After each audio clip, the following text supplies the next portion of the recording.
तो ये question Google, Microsoft, डीशॉ और ना जाने कितनी सारी कंपनीज में कई बार पूछा जा चुका है। तो इस क्वेश्चन में हमको दिया हुआ है, हमारे पास एक लिंक लिस्ट है और हमको ये डिटेक्ट करना है, ये बताना है कि क्या उस लिंक लिस्ट में कोई लूप एग्जिस्ट कर रहा है। लूप मतलब कोई एक नोड ऐसा है जो कि दोबारा उस लूप में आ रहा है, राइट। यहाँ पे ये थर्ड नोड है, इसका एलिमेंट थर्ड है।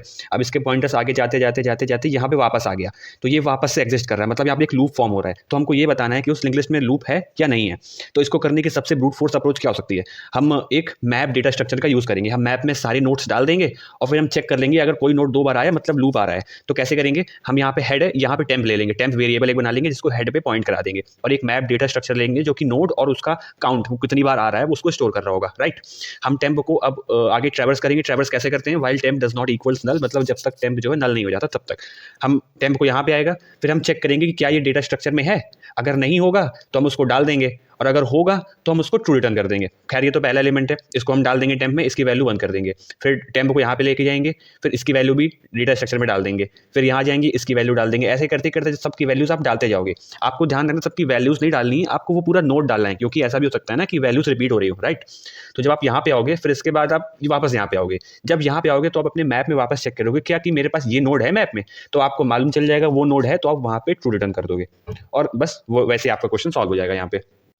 पर जब ये अप्रोच आप इंटरव्यूअर को बताओगे तो वो इससे खुश नहीं होगा, क्योंकि आप इसमें एक एक्स्ट्रा स्पेस यूज़ कर रहे हो map data structure. Then he will definitely ask you कि आप इसको प्लीज़ ऑप्टिमाइज़ कीजिए। तो इसको ऑप्टिमाइज़ कैसे करेंगे? हम फास्ट एंड स्लो पॉइंटर का यूज़ करेंगे। अब इसके पीछे का इंट्यूशन क्या है? हम कैसे कह रहे हैं कि हम fast and slow pointer use करेंगे? पहले आपको मैं समझाता हूँ कैसे।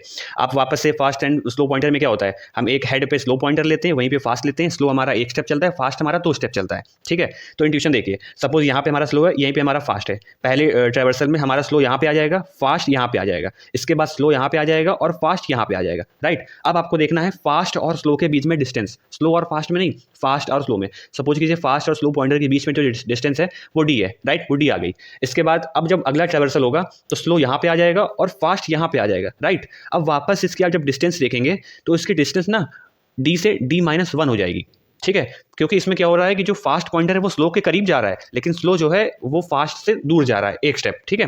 फिर आप और चेक करेंगे अगली बार अगले ट्रैवर्सल में तो D-2 हो जाएगी, फिर D-3 हो जाएगी। ऐसे करते करते कम होती रहेगी। तो एक पॉइंट ऑफ टाइम पे ये दोनों पक्का से इंटरसेक्ट करेंगे, दैट इज फॉर श्योर। बस यही आपको इंट्यूशन इसमें अप्लाई करना है। अब आपको स्लो फास्ट ले लिया आपने, जब तक फास्ट या फिर फास्ट का नेक्स्ट नल नहीं जाता तब तक आप स्लो को स्लो का नेक्स्ट करते जाएंगे, फास्ट को फास्ट का नेक्स्ट करते जाएंगे। स्लो एक स्टेप बढ़ेगा, फास्ट 2 स्टेप बढ़ेगा। और किसी भी पॉइंट ऑफ टाइम पे अगर स्लो और फास्ट सेम नोड पे आ गए, इसका मतलब वहां पे लूप एग्जिस्ट कर रहा है, और नहीं आते हैं तो फॉल्स एग्जिस्ट कर रहा है। मेन इसका इंट्यूशन था, वो मैंने आपको बता दिया।